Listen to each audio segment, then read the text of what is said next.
ریاست کرناٹک کے مسلمانوں کے لیے بالخصوص بنگلورو کے مسلمانوں کے لیے مسرت، خوشی، اعزاز و فخر کی بات۔ معروف عالم دین، مشہور معلم الحجاج، محتمم مدرسہ دارالعلوم شاہ ولی اللہ مولانا محمد زین العابدین صاحب رشادی مظاہری کو مکہ مکرمہ میں قابل قدر اعزاز اور سند سے نوازا گیا ہے۔ جی ہاں دوستو، معلم الحجاج کے طور پر مولانا محمد زین العابدین کی دیرینہ خدمات کا اعتراف کرتے ہوئے حال ہی میں مکہ مکرمہ میں شیبی خاندان کے نمائندے الشیخ فہد زہرانی نے آپ کی خدمت میں گراں قدر اعزاز اور سند پیش کی ہے۔ سفر حج سے بنگلور لوٹنے کے بعد مولانا محمد زین العابدین نے جنوبی ہند نیوز سے بات کرتے ہوئے کہا کہ انہیں پہلی مرتبہ یہ باوقار اعزاز حاصل ہوا ہے۔ مولانا محمد زین العابدین گزشتہ 25 سالوں سے بنگلورو کے حج کیمپ میں اور کئی سالوں سے مکہ مکرمہ میں معلم الحجاج کے طور پر خدمت اور رہنمائی کرتے ہوئے آ رہے ہیں۔ مولانا محمد زین العابدین نے عرب کے شیبی خاندان سے اعزاز حاصل ہونے پر خوشی و مسرت کا اظہار کیا۔ جنوبی ہند نیوز سے تفصیلی گفتگو کرتے ہوئے لوگوں کو یہ پیغام دیا کہ حج سے پہلے اور حج کے بعد کی زندگی کیسی ہو۔ جنوبی نیوز رپورٹ۔ الحمدللہ، اللہ اکبر، اللہ اکبر، اللہ اکبر، سبحانک انی ظلمت نفسی فاغفر لی فإنہ لا یغفر الذنوب الا انت۔ اب تھوڑا مسکرائے، لبیک پڑھ کر چلیں، لبیک اللہم لبیک۔ مولانا زین العابدین صاحب، سب سے پہلے آپ کو بہت بہت مبارک ہو۔ مبارک سفر سے آپ واپس ہوئے ہیں، الحمدللہ۔ کیا پیغام لے کر آئے ہیں؟ بسم اللہ الرحمن الرحیم۔ ویسے الحمدللہ حجاج کرام کو جانے سے پہلے بھی ٹریننگ دیتے ہیں، رام نگر میں، مختلف جگہوں میں، پھر حج کیمپ میں۔ لیکن میں یہ کہتا ہوں کہ جیسے ہی وہ جانے کا ارادہ کر لیں، اسی وقت سے وہ تیاری اپنے طور سے کرنا شروع کر دیں۔ ہمارے حضرت تھانوی رحمۃ اللہ علیہ کے پاس ایک صاحب آئے، کہا کہ حضرت میں حج کو جانا چاہتا ہوں۔ حضرت نے فرمایا کہاں جاتا ہے؟ میرے پاس رہے، بول کے اپنے پاس رکھ لیا۔ ایک دن میں 1 سال رکھا۔ 1 سال رکھنے کے بعد فرمایا کہ اب جا۔ تو جب گیا حج کو، واپس آنے کے بعد حضرت نے اس سے پوچھا کہ تو نے بیت اللہ میں کیا دیکھا؟ تو اس نے کہا کہ بیت اللہ میں رب البیت کو دیکھا۔ اصل یہ کیفیت لانے کی کوشش کرنا ہے، یہ نہیں کہ بس گئے اور آ گئے۔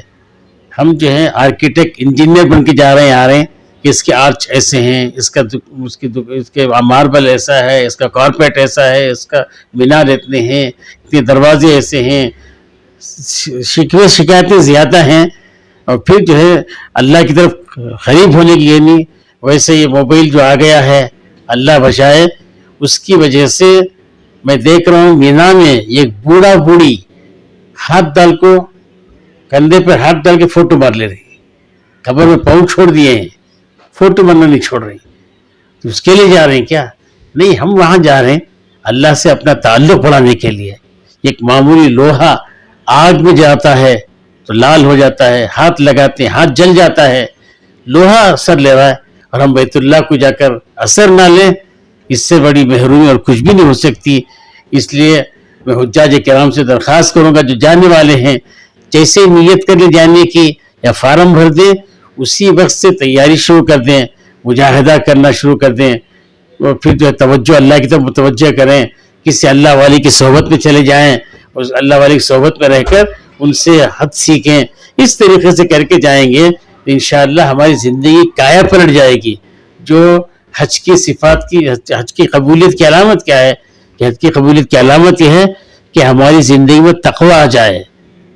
تقوی آ جائے، اصل وہ ہے سو تقوی کو لقوہ مارنا سنی، تقوی لانا ہے. تقوی لانے کے لیے کیا کرنا ہے؟ اللہ والوں کی صحبت میں رہنا ہے. یا ایھا الذین آمنوا اتقوا اللہ وکونوا مع الصادقین، اے ایمان والو اللہ سے ڈرو. اللہ سے ڈرنے کے لیے کیا ہے؟ کونوا مع الصادقین، سچوں کے ساتھ ہو جاؤ. تو سچوں کے ساتھ ہو جائیں گے.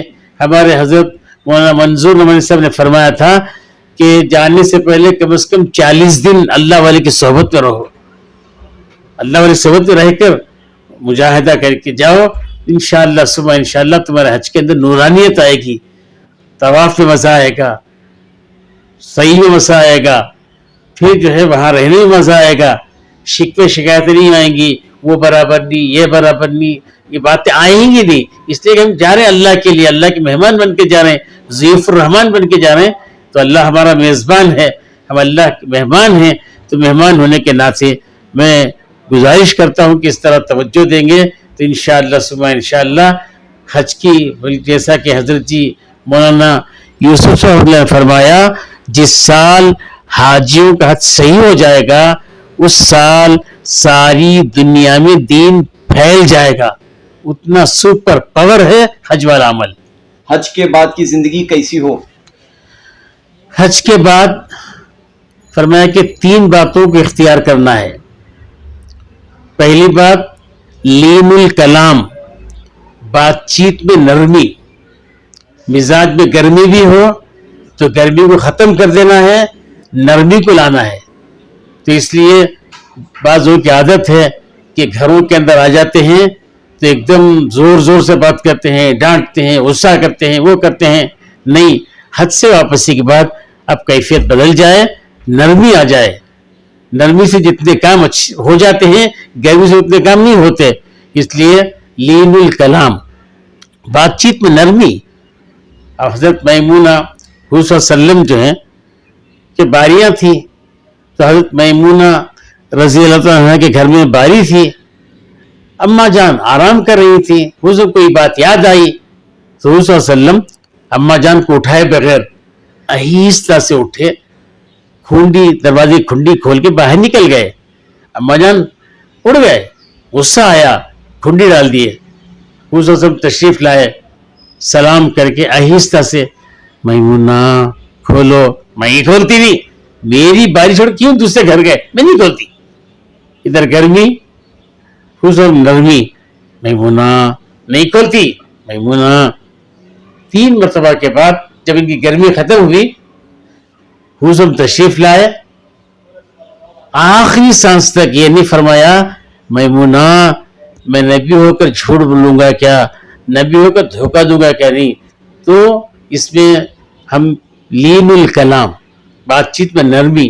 ہمارے حضرت تقی عثمانی صاحب فرماتے ہیں کہ ان کے شیخ ڈاکٹر عبدالحی صاحب ڈاکٹر پیشے کے اعتبار سے، ان کی بیوی کا اسٹیٹمنٹ یہ ہے کہ میرے شوہر نکاح کی پہلی رات سے لے کر زندگی کی آخری رات تک میرے ساتھ بات چیت کا لہجہ بھی نہیں بدلے.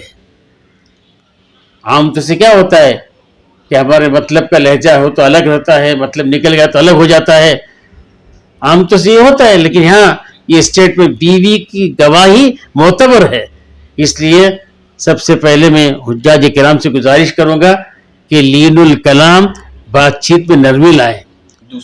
دوسرا جو ہے سلام کو عام کریں، افشاء السلام، سلام کو عام کریں. حضور کیا فرمایا، علی من عرفت من لم تعرف، جس کو پہچانتے ہو اس کو بھی سلام کرو، جس کو نہیں پہچانتے اس کو بھی سلام کرو.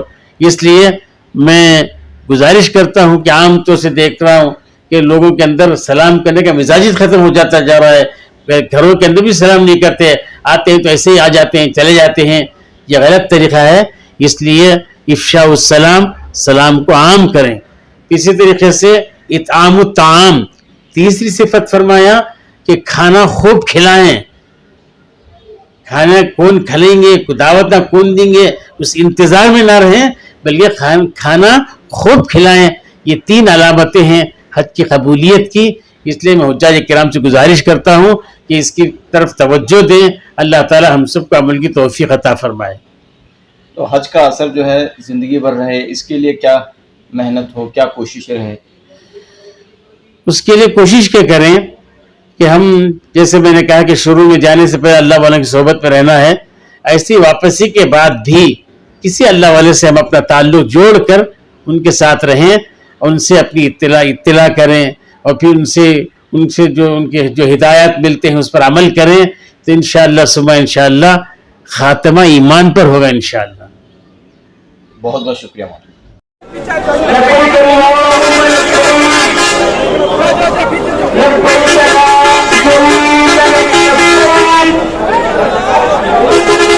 لبيك إن الحمد